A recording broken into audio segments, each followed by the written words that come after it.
want to get is a piece of white paper. Computer paper is fine, a pencil and an eraser. And on Google Classroom, I've put a stencil on there. You can cut it out and use this in order to trace the face. If you don't want to use it, that's totally fine.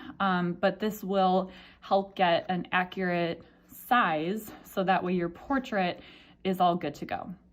All right, so when you have all your supplies ready, we're going to start with the stencil first. So we're going to put that right in the middle of the paper, and we are going to lightly trace all the way around it. You probably noticed this looks a little bit like an egg. You want it to look like an upside down egg, so the narrower part is at the bottom.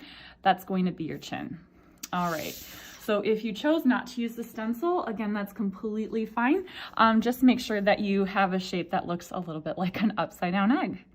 All right, so what we're going to do today, I'm going to lead you through where to place the different parts of your face. If you have a mirror that you want to look at while you draw, that's completely fine. Otherwise, we can just do it from memory. So we're going to start with the eyes first. Halfway between the top of the head and the bottom of the chin are where your eyes are going to go. So sometimes it helps if you want to draw a really light line there. I'm going to do little marks so that I know where I want the eyes to go. All right, so we can start with that football shape that we know for the eyes.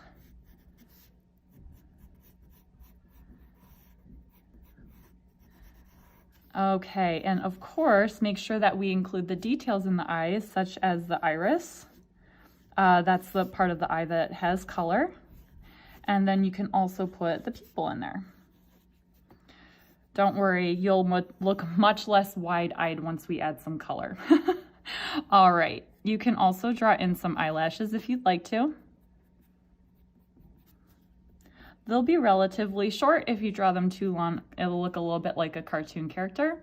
And then right above the eyes, you can also draw in the arch of your eyebrows, and they will have a very similar curve to that of the upper part of the eye. All right, so hopefully you're caught up on the eyes. Halfway between the eyes and the bottom of the chin is where we are going to draw the bottom of the nose. So noses can be really tricky, I totally understand. So let's see if we have a good way to do this. All right, so on that line halfway between, we're gonna draw a little half circle, just like that. Kind of looks like a teeny tiny smile.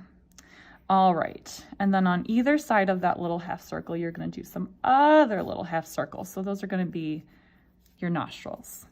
And then you wanna draw the bridge of the nose so it comes up slightly in between the eyes.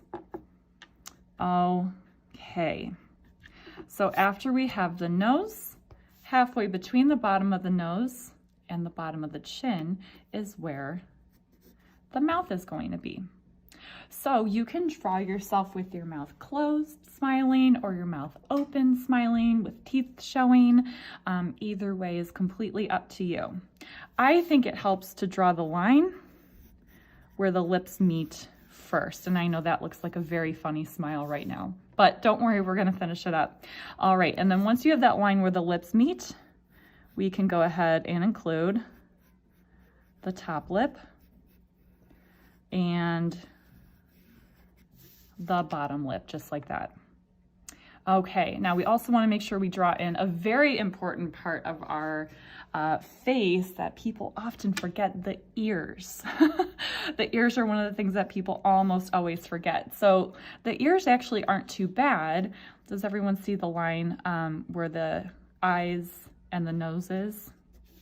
About right here, about right here. That's about where your ears are going to be.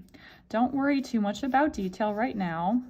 It's just going to look like a very long, skinny letter C, like that. All right, now let's make sure we draw the neck as well. So look at where, we'll erase those lines in just a second. So look at where the mouth comes down a little bit further out. You want to draw your neck. We don't want our neck to be too skinny because we don't want to end up looking like giraffes, of course. So you want to make sure that you have it wide enough. Now we have some space on our paper to draw our shoulders and to draw part of our shirt. So I'm going to draw the collar of my shirt first, and then I'm going to draw the shoulders are going to go all the way to the edge of the paper. All right, so hopefully we're caught up with this part so far. All right, now for the hair, of course, everybody has different hair, so it kind of depends on what you look like. Boys, or those of you with shorter hair, you'll want to make sure you don't just have the hair coming off the top of the head.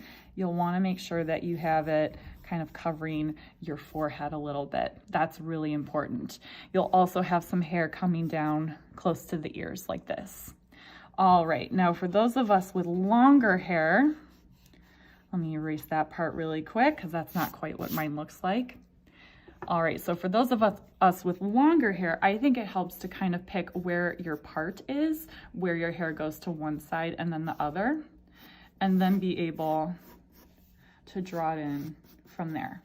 Now, some of us have straight hair, some of us have wavy hair, so you can go ahead and just draw in the outline of what the hair is going to look like.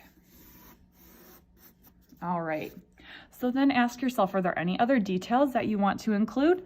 Maybe you want to draw some earrings in. Mrs. Stuver is wearing her very favorite earrings today. They look like colorful squares, so I'm going to draw those in. Maybe there's something special that you want to include on the shirt. Maybe you want to be able to draw a necklace in, and you can do that coming from either side of the neck. All right, so you can go ahead and stop right here for the week because I know that this part was really tricky. If you need to spend some more time on your self-portrait beyond just watching the video, that's totally fine. We will start adding color next week, so just hang on to your portrait until then.